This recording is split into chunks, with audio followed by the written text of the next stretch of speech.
సంఖ్యాకాండము 9:15 నుంచి. వారి మందిరం నిలవబెట్టిన దినమున మేఘము సాక్ష్యం గుడారంలో మందిరమును కమ్మెను. సాయంకాలం మొదలుకొని ఉదయం వరకు అగ్ని వంటి ఆకారం మందిరం మీద ఉండేను. నిత్యమును అలాగే జరిగిన. మేఘము మందిరమును కమ్మెను. రాత్రి యందు అగ్ని వంటి ఆకారము కనబడేను. ఆ మేఘము గుడారం మీద నుండి పైకెత్తబడినప్పుడు ఇశ్రాయేలు ప్రయాణమై సాగిరి. ఆ మేఘము ఎక్కడ నిలిచానో అక్కడనే ఇశ్రాయేలు తమ గుడారములను వేసుకొనిది. యెహోవా నోటి మాట చొప్పున ఇశ్రాయేలు ప్రయాణమై సాగిరి. యెహోవా నోటి మాట చొప్పున వారు తమ గుడారములను వేసుకొనిది. ఆ మేఘము మందిరం మీద నిలిచిన దినములన్నీ వారు నిలిచిరి. ఆ మేఘము బహుదినములు మందిరం మీద నిలిచిన ఎడల ఇశ్రాయేలీయులు యెహోవా విధిని అనుసరించి ప్రయాణము చేయకుండిరి. మేఘము కొన్ని దినములు మందిరం మీద నిలిచిన ఎడల వారును నిలిచిరి. యెహోవా నోటి మాట చొప్పుననే నిలిచిరి. యెహోవా నోటి మాట చొప్పుననే ప్రయాణము చేసిరి.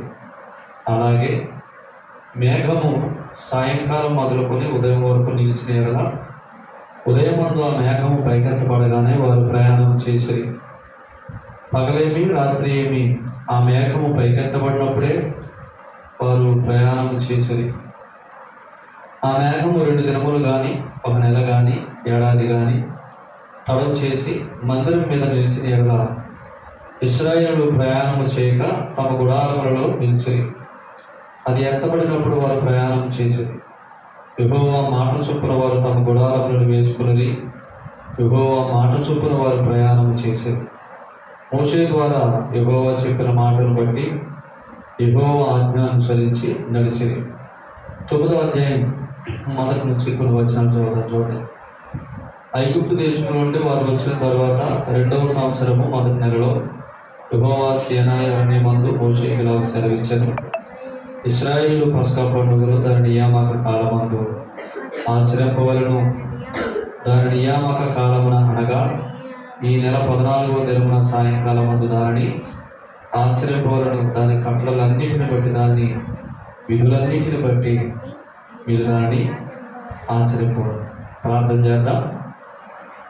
పరిశుద్ధుల తండ్రి, ప్రేమ కలిగిన దేవుని వందనాలు, స్తోత్రాలు చూస్తున్నా. ఈ రాత్రి మీరు మాకు ఇచ్చిన మంచి సమయాన్ని బట్టి మీ కృతజ్ఞతలు. మేము చదువుకున్న భాగంలో నుంచి మీ కుమారుడు మా ప్రభువైన యేసుక్రీస్తు వారిని మాకు నేర్పించండి. ఆయన క్రీస్తును కూర్చున్న అనుభవ జ్ఞానం మాకు దయచేయండి. మమ్మల్ని పిలిచిన వారు కూర్చున్న అనుభవ జ్ఞానమే భక్తికిని బ్రతుకుని కావలసిన వాటన్నింటినీ దయచేసేది కనుక యేసుక్రీస్తు ప్రభు విషయమైన జ్ఞానం విషయంలో పొదువులైన వారు ఉండడానికి ప్రభు చూపించారు.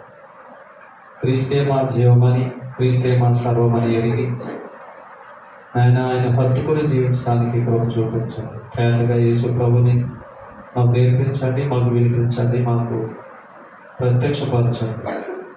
ఈ రాత్రి యేసు ప్రభువు మాత్రమే హెచ్చించబడినట్లు క్రీస్తు కేంద్రంగా ఈ పరిచయం జరిగి తండ్రి మీకు మహిమ ఘనత ప్రభావాలు మాకు దీవెన ఆశీర్వాదం కలిగినట్లు మీ ప్రభును కృపరించమని మీ దాచిన వాక్శక్తి చేత నింపమని యేసు ప్రభు వారి బట్టి ప్రార్థన చేస్తున్నాం తండ్రి. ఆమేన్. దేవుని పరిశుద్ధ గ్రంథంలో మనం సంఖ్యాకాండాన్ని 9వ అధ్యాయం చదువుతున్నాం. 9వ అధ్యాయంలో 2 భాగాలు. ఒకటి మొదటి కొన్ని వచనాలు పస్కాను ఆచరించడం, 1 నుంచి 14 వరకు పస్కాను కూర్చిన సంగతి, 15 నుంచి 23 వరకు వారి ప్రయాణం వారి ప్రయాణం. పస్కా అంటే ఏంటి అని అంటే విడుదల లేదా విమోచన, దాటిపోవుట అని అర్థం. ఇలా అనుకున్న పస్కా అంటే విమోచన. విమోచన తర్వాత ఏముందంటే విమోచన సంబంధమైన ప్రయాణం ఉంది. విమోచించబడ్డ వారి ప్రయాణం ఉంది. ఎవరైతే విమోచించబడ్డారో వారు ప్రయాణం చేస్తున్నారు, అనగా వారు జీవిస్తున్నారు అనేది మనకు అర్థమవుతుంది. కాబట్టి విమోచన సంబంధంలో జీవితం ఈ 2 కనబడుతున్నాయి. విమోచించబడిన వారందరికీ విమోచన సంబంధమైన జీవితం ఉంది. విడిపించబడిన వారందరికీ స్వాతంత్రంతో కూడిన జీవితం ఉంది. లేదా పస్కాను ఆశ్రయించిన వారందరికీ ఒక శ్రేష్టమైన జీవితం ఉంది అనేది మనకి అర్థమవుతుంది. హెబ్రీయులకు రాసిన పత్రిక సేమ్ ఈ అధ్యాయం లాగానే హెబ్రీ పత్రిక మొదటి అధ్యాయం ఉంటుంది చూడండి. హెబ్రీ పత్రిక మొదటి అధ్యాయం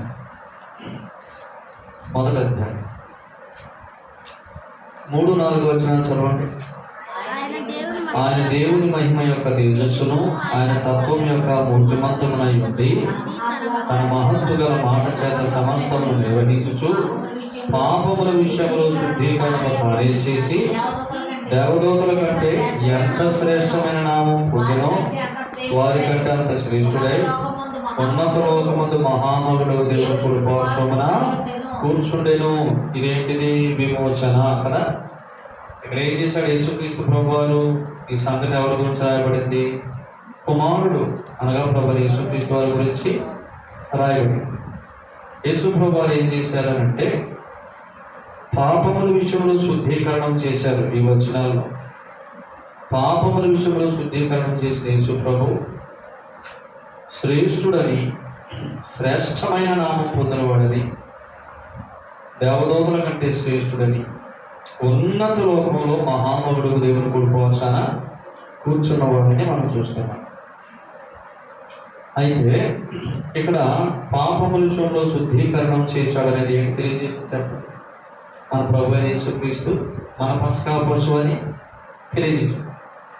సంఖ్యాకాండం 9వ అధ్యాయంలో మొదటి 14 వచనాలు దేని గురించి? పస్కాను గురించిన సంఖ్య. తర్వాత 15-23 వరకు దేని గురించి? వారి ప్రయాణం లేదా వారి జీవితం గురించి. వారి విమోచన, వారి జీవితం. అక్కడ 2 భాగాలు. హెబ్రీ పత్రిక మొదటి అధ్యాయం కూడా 2 భాగాలు. వారి విమోచన, వారి జీవితం. చూడండి, హెబ్రీ పత్రిక మొదటి అధ్యాయం 3-4 వచనాలు మనం చదువుకున్నట్టుగా పాపముల విషయంలో శుద్ధీకరణ చేసింది ఎవరు? మన ప్రభు అయిన యేసుక్రీస్తు వారు. సో ఆయన ఎవరు? మన పస్కా పశువు. కొలసీ పత్రిక ఒక వచనం చదవండి. ఇక్కడ వేలు పెట్టుకొని కొలసీ పత్రిక మొదటి అధ్యాయం 14 వచనం చదవండి.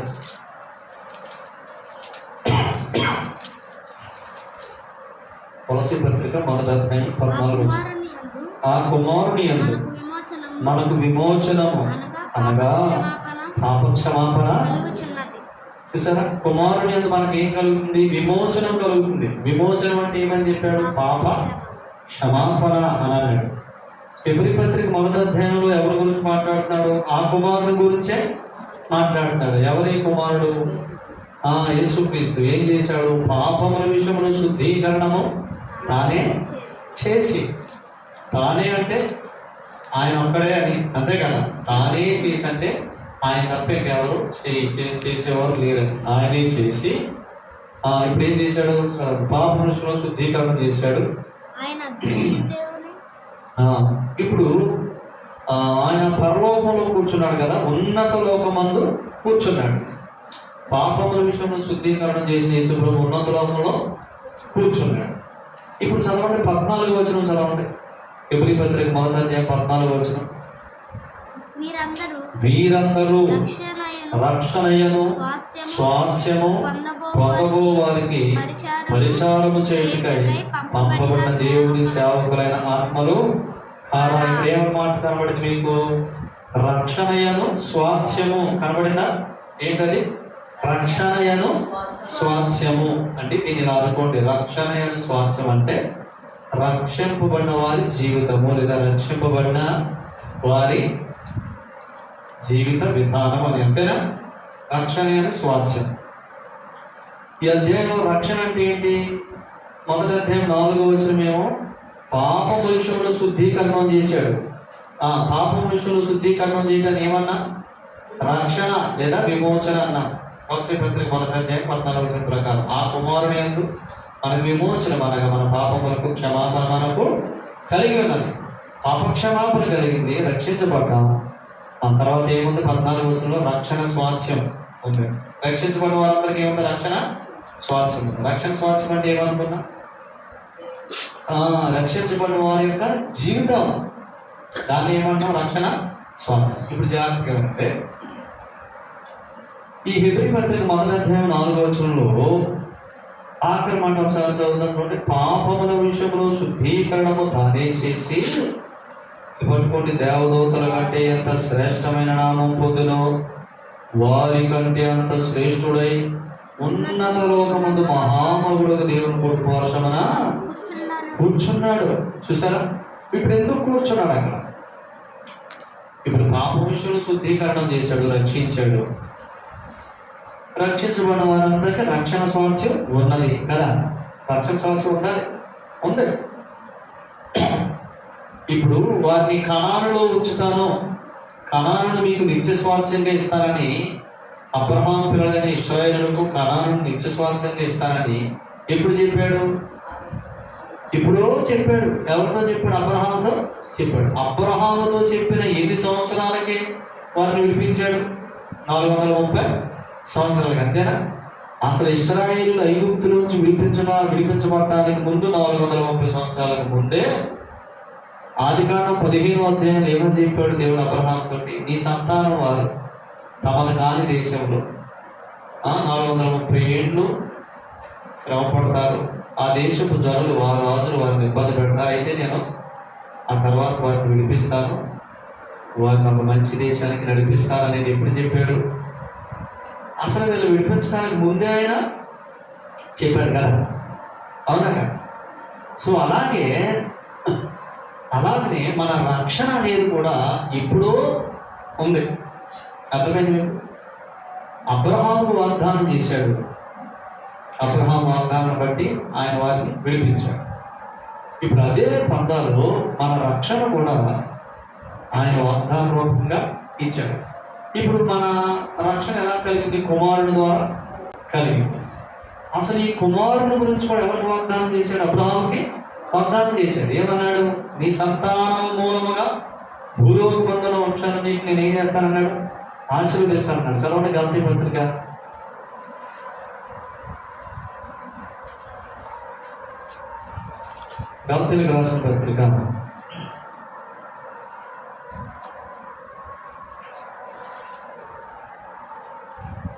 3వ అధ్యాయం 16వ వచనం చదవండి. అబ్రహామునకును అతని సంతానమునకును వాగ్దానములు చేయబడును, ఆయన అనేకులను గూర్చి అన్నట్టు నీ సంతానములకును అని చెప్పక ఒకరు గూర్చి అన్నట్టే నీ సంతానమునకును అనేను.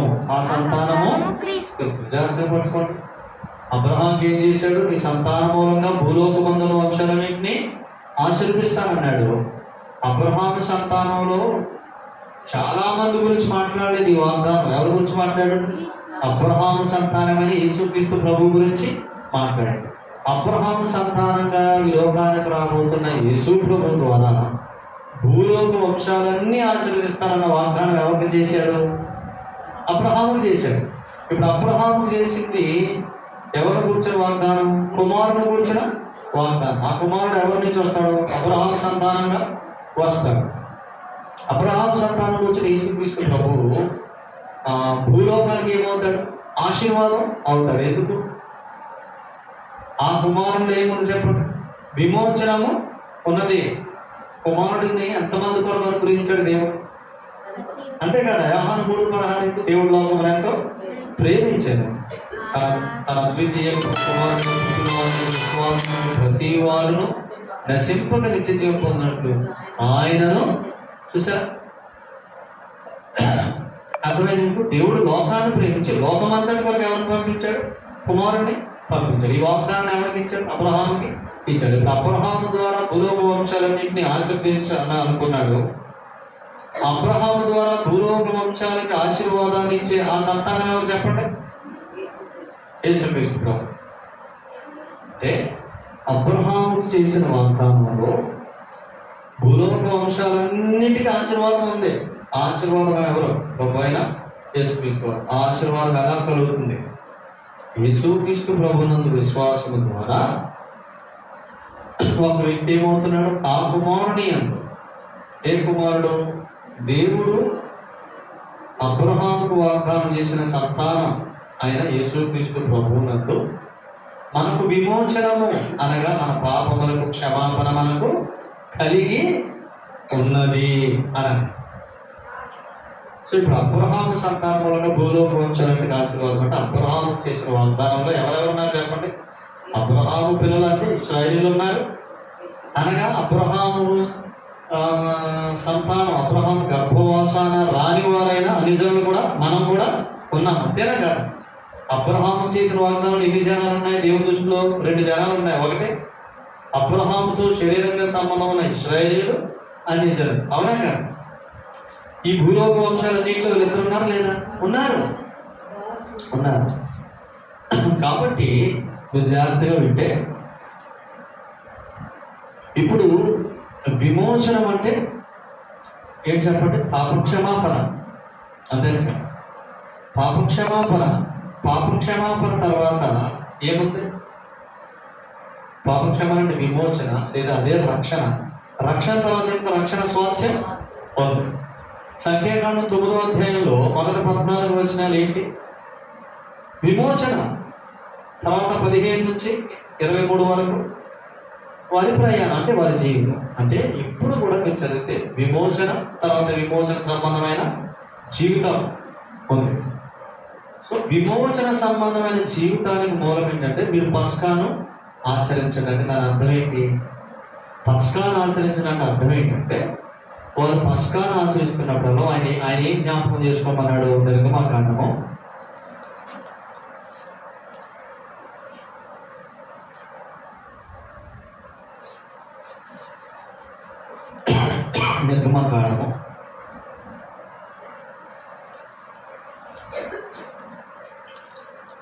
12వ అధ్యాయము 24వ వచనం చదవండి. కాబట్టి మీరు నిరంతరము మీకును మీ కుమారులకును దీనిని కట్టడగా ఆచరింపవలెను. యెహోవా తాను సెలవిచ్చినట్లు మీకిచ్చుచున్న దేశమందు మీరు ప్రవేశించిన తరువాత మీరు దీనిని ఆచరింపవలెను. మరియు మీ కుమారులు మీరు ఆచరించు ఈ ఆచారం ఏమిటని మిమ్మల్ని అడుగునప్పుడు మీరు ఏం చెప్పాలా? ఇది యెహోవాకు పస్కా బలి. ఆయన ఐగుప్తీయులను హతము చేయొచ్చు మన ఇండ్లను విడిచి పెట్టెను కదా. మన ఇండ్లను కాచినప్పుడు ఆయన ఐగుప్తులలో ఉన్న ఇశ్రాయేలు ఇండ్లను విడిచిపెట్టెను అనవలెనని చెప్పింది. అప్పుడు ప్రజలందరూ తలలు వంచి నమస్కారము చేసి. చూసారా? ఇక్కడ మీరు జాగ్రత్తగా వింటే ఈ భాగంలో పస్కాను ఆయన ఎందుకు ఆచరించమన్నాడు అంటే, ఇది మీరు ఆచరిస్తున్నప్పుడల్లా ఆయన ఏం చెప్పమన్నాడు? వారి పిల్లలకి మీరు మీ పిల్లలు మీరందరూ పస్కాను ఆచరించండి. ఇది నుంచి పస్కానికి ఏంటి? ప్రభు శరీరం, ప్రభు రక్తం లేదా ప్రభు వల్ల. అంతేనా? మనం తీసుకుంటున్న ప్రభు వల్ల. దీన్ని ఆచరిస్తున్నప్పుడల్లా మీరు ఏం చేయాలంటే, మీ పిల్లలు మిమ్మల్ని ఎవరైనా అడిగినా ఆయన మనల్ని ఐగుప్తులో నుంచి ఆయన విమోచించాడు. విమోచన ఎవరిదే? ఆయన విమోచించాడు. ఆయన రాత్రి ఐగుప్తీయులను అందరినీ హతం చేసి మన ఇంట్లను కాల్చాను. చూసా? ఏమని చెప్పమన్నాడు? ఐగుప్తీయులు అందరినీ హతం చేశాడు, మన ఇంట్లను కాల్చాడు అని చెప్పాలా అని చెప్పాడు. చెప్పి మీ పాయింట్ అర్థమైందా? పస్కాను ఆచరిస్తున్నప్పుడు ఏమర్థం అవ్వాలంటే, ఆయన లోకానికి ఐగుప్తీయులకు తీర్పు తీర్చాడు, అది మనల్ని విడిపించాడు. అంటే మనకేం లేదు, తీర్పు లేదు. అది దాని అర్థం అదే కదా. ఐగుప్తీయులకు తీర్పు తీర్చాడు. ఆ రాత్రి ఆయన ఐగుప్తీయులకు తీర్పు తీర్చాడు. దేనిని బట్టి తీర్పు? గొర్రెపిల్ల రక్తమును బట్టి తీర్పు. ఎందుకు వారు తీర్పు పాలయ్యారు? గొర్రెపిల్ల రక్తాన్ని వారు ఆశ్రయించారు. వీరెందుకు తీర్పులోకి రాలేదు? వీరు గొర్రెపిల్ల రక్తాన్ని ఆశ్రయించారు. అర్థమైంది మీకు? ఆయన ఐగుప్తీయులకు తీర్పు తీర్చాడు, మన ఇంట్లను కాల్చాడు. అంటే మనం ఇందులోకి రాదు, మన తీర్పులోనికి రాలేదు. యోహాను సువార్త 5:24 చదవండి. యోహాను సువార్త 5:24. నా మాట విని నన్ను పంపిన వాని యందు విశ్వాసం ఉంచువాడు నిత్య జీవము గలవాడు, వాడు తీర్పులోనికి రాక మరణములో నుంచి జీవంలోనికి. ఇప్పుడు ఈ మాటను పట్టుకొని అక్కడ ఆలోచించండి. ఎక్కడ? నిర్గమాకాండం 12వ అధ్యాయం 24, 25, 26 వచనాలు ఆలోచించేది. అర్థమైంది మీకు? ఇప్పుడు నా మాట విని నన్ను పంపిన వాని యందు విశ్వాసం ఉంచేవాడు. అక్కడ ఆయన మాట విని ఆ గొర్రె పిల్ల రక్తమును ఆశ్రయించిన వాడు ఎందులోకి రాలేదు? ఐగుప్తీయులకు వచ్చిన తీర్పులోనికి రాలేదు. ఐగుప్తీయులు ఏం చూశారు? మరణాన్ని చూశారు. ఇశ్రాయేలు ఏం చూడాల? మరణాన్ని చూడలేదు. ఐగుప్తీయులకు తీర్పు తీర్చాడు, కానీ ఇశ్రాయేలు ఎందులోకి రాలా? తీర్పులోనికి రాలే. ఎందుకు తీర్పులోనికి రాలా? ఇశ్రాయేలు కుమారు మీద ఏముంది? రక్తం ఉంది. ఇప్పుడు మనం ఎందుకు తీర్పు దాటుకున్నాం? యేసుప్రభువులో విశ్వాసం ఉంచాం. మన తీర్పులోనికి రాక ఎక్కడి నుంచి అక్కడికి దాటాం? మరణంలో నుంచి దాటామంటే దాటామనేనా? ఇంకా దాటలేదు అన్నట్ట. ఆయన దాటామంటే చాలా మంది ఏమనుకుంటున్నారు? దాటలేదంటే భయపడు. యేసు ప్రభు నమ్మినప్పుడే మనం తీర్పులోనికే. ఇక మనకేమీ లేదు, తీర్పు లేదు. మనకేం లేదు, గట్టి చెప్పండి. అసలు తీర్పు లేదు. ధైర్యంగా చెప్పండి, ఏం పర్లేదు, మనకేమీ లేదు, తీర్పు లేదు. ఎందుకు? యేసు ప్రభువునందు విశ్వాసం మూలంగా మనకి తీర్పు. వారు ఏం చేశారని? వారు ఐగుప్తు ఆచారాలను మునిగిపోలేదా? ఐగుప్తు పద్ధతుల్లో వెళ్ళిపోలేదా? కానీ వారి ప్రవర్తన బట్టి కాదు, ఆయన సంకల్పాన్ని బట్టి. అనగా గొర్రె పిల్ల రక్తమును వారు ఆశ్రయించిన కారణం చేత వాళ్ళకి ఏం చేర్చలేదు? ఆయన తీర్పు తీర్చలా. వారు తీర్పులోనికి రాలా. మరణాన్ని దాటుకున్నారు. మాత్రమే కాదు, ఐగుప్తును దాటుకున్నారు. అలాగే మనం యేసుక్రీస్తు ప్రభువునందు విశ్వాసం మూలంగా మనం కూడా ఎందులో చేతులు దాటుకున్నాం? మరణముల నుంచి జీవనం దాటుకున్నాం. ఇక మనం ఎందులో లేము? తీర్పులో లేము. తీర్పులో లేము. ఇప్పుడు చాలా మంది యేసు ప్రభువుని నమ్మిన వారితో కొంతమంది సేవకులు మాట్లాడే మాట ఏంటి? తీర్పు దినాలు నువ్వేమవుతావు అంటున్నారు. అది తప్పు బోధ, నిజమైన బోధ చెప్పండి. అది తప్పుడు బోధ. విశ్వాసమున్న తీర్పు ఏ తీర్పు అని మనం చెప్పుకున్నాం? క్రీస్తు న్యాయ పీఠం. అది ఎవరికి తీర్పు? విశ్వాసికి కలిగే తీర్పు. విశ్వాసి క్రీస్తు న్యాయపీఠానికి వెళ్ళే ముందే మహిమ దేవుని ధరించుకుంటాడా? అక్కడికి వెళ్ళాక ధరించుకుంటాడా? అర్థమైందా? ఒక రెప్పపాటులో దూరశబ్దం మోగగానే మన దేహాలు ఏమవుతాయి? మారిపోతాయి. అప్పుడు దేహాలు మారిన వారందరూ వెళ్ళే స్థలం ఏది? క్రీస్తు న్యాయ పీఠం. మహిమ దేహాలు ధరించుకున్న వారందరూ వెళ్ళే స్థలం ఏ స్థలం? క్రీస్తు న్యాయ పీఠం. అర్థమైంది మీకు సంగతి?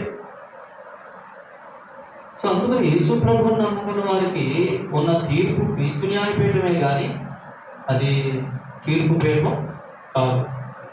కాబట్టి ఎందుకు కాదు అని అంటే వారి తీర్పులోనికి రాక. ఐగుప్తీయులకే తీర్పు ఇచ్చాడు ఆయన. ఎందుకు? ఐగుప్తులు ఏం చేయలేదు? వారు ఆశ్రయించలేదు. వారి గొర్రెలను ఆశ్రయించారు. సో కాబట్టి వారి తీర్పు పాలయ్యారు. కానీ ఇశ్రాయేలీయులు వారి తీర్పులోనికి రాలేదు. ఇప్పుడు అక్కడ ఇంకొక మాట పట్టుకోండి జాగ్రత్తగా. నిర్గమాకాండం 12 ఈ మాట కూడా పట్టుకుంటే మీకు ఆ శ్రేష్టమైన సంగతి మీకు అర్థం కావాలా? మీకు అర్థమైతే మీరు చాలా సంతోషిస్తారు. 12వ అధ్యాయం 24వ వచనం.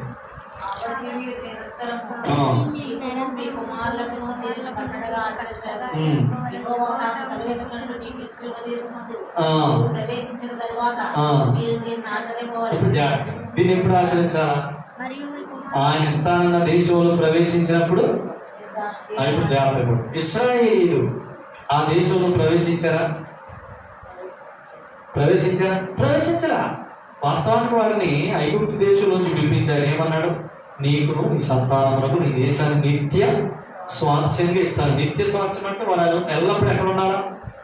అక్కడే ఉండాలా. ఆ స్వాస్థ్యంలో వాగ్దాన భూములోనే ఉండాలా. అంతేకాదు. కానీ వారు ఉన్నారా? వారి అవిశ్వాసాన్ని బట్టి ఏమయ్యారు? అక్కడి నుంచి చెరగా వెళ్ళిపోయారు, చెదరగొట్టబడ్డారు. ఆ దేశాన్ని వారు స్వతంత్రించుకోలేదు. అంతేనా? స్వతంత్రించుకోలేదు. కానీ ఇప్పుడు యేసు ప్రభువునందు విశ్వాసం వచ్చిన వారు విజయాత్మగా ఆ దేశంలో ప్రవేశించారా లేదా? ప్రవేశించారా లేదా? యేసుప్రభునందు విశ్వాసం వలన మనం ఎక్కడున్నా? పరలోకమందు ఉన్నాం. ఇప్పుడు మనం ఏం చేస్తున్నాం? ప్రభు బలను పస్కాను ఆచరించడం అంటే ఏంటి? ప్రభు బలను ఆచరిస్తున్నాం. ప్రభు బలను ఆచరిస్తున్నామంటే మనం ఏం చేస్తున్నాం? ఆయన వాళ్ళని తీర్పులోనికి తీసుకున్నాం. వాళ్ళ దగ్గర తీర్పు లేదు. ఎందుకు? నేను మరణంలోంచి జీవంలోనికి దాటున్నాను. క్రీస్తేనా జీవం. గలతీ 2:20 జీవించేవాడు నేను కాదు, క్రీస్తేనా జీవిస్తున్నా అంటే మన జీవం ఎవరు? అంటే నాకు తీర్పు లేదు, నేను జీవంలో ఉన్నాను. అర్థమైందా? నేను వాగ్దాన దేశంలో ప్రవేశించాను లేదా? మనం అక్కడ ఉన్నాం. ఎక్కడున్నాం? ఆ భూమిలో. ఆ భూమిలో ఉండి ఆ భూమి తాలూకు ఫలాలు మనం తినాలా? అంతేనా కదా?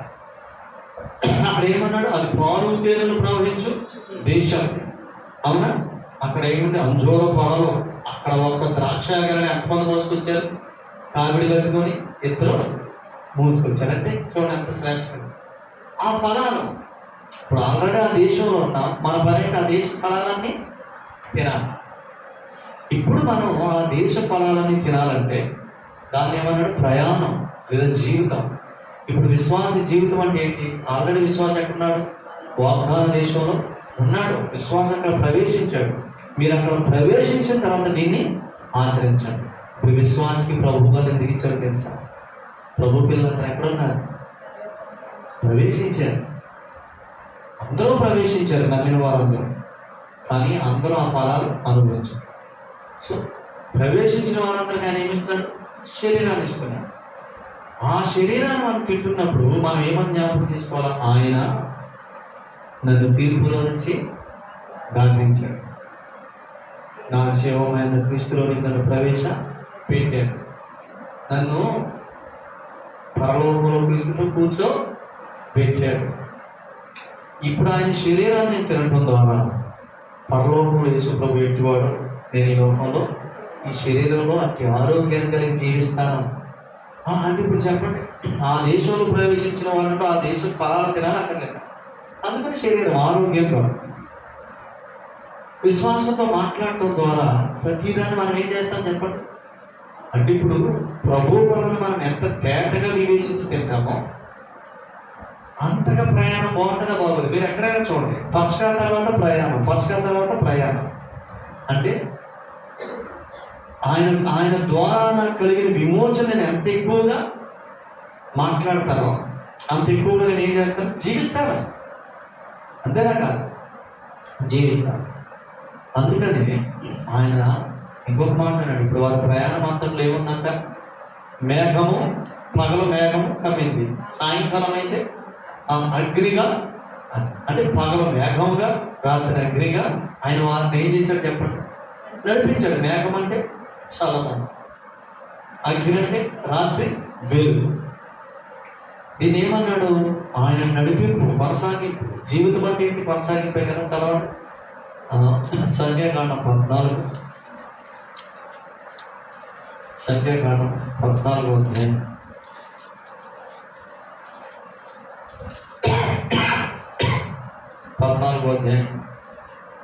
14వ వచనాన్ని చదవండి. యెహోవాను నీవు ఈ ప్రజల మధ్య ఉన్నావు, యెహోవాను నీవు ముఖాముఖిగా కనబడినవాడవని, నీ మేఘము వారి మీద నిలుచుచున్నదని, నీవు పగలు మేఘస్తంభములోను రాత్రి అగ్నిస్తంభములోను వారి ముందర నడుచుచున్నావని. చూసారు? ఇప్పుడు మేఘము పగలు, రాత్రి అగ్నిస్తంభం, పగలు మేఘస్తంభం అంటే దేవుడు వారి ముందర నిలుచుచున్నాడు. ఇప్పుడు జాగ్రత్త. నేను గొర్రెలకు మంచి కాపురి గొర్రెల కొరకు తన ప్రాణం పెట్టాడు. ఆయన ప్రాణం పెట్టాడు కాబట్టి మనం విమోచించబడ్డాను. ఇప్పుడు ఏమన్నాడు? నా గొర్రెలు నా స్వరం పెట్టా, నేను వాటికి ముందర అన్నాడు. ఆయన ముందర నడుస్తాడు. ఆయన స్వరం వింటే ఆయన ముందర నడుస్తాడు. అందుకనే ప్రభు బల్లని మనం తీసుకుంటున్నప్పుడు ఇది నా ప్రభు శరీరం, ఇది నా ప్రభు రక్తం. ప్రభు రక్తం అంటే ఏ నిబంధన? క్రొత్త నిబంధన. క్రొత్త నిబంధన అంటే నాకేం లేదు, తీర్పు లేదు, నేను ఇందులోంచి ఇందులోకి దాటాను, మరణంలోంచి జీవంలోనికి దాటాను.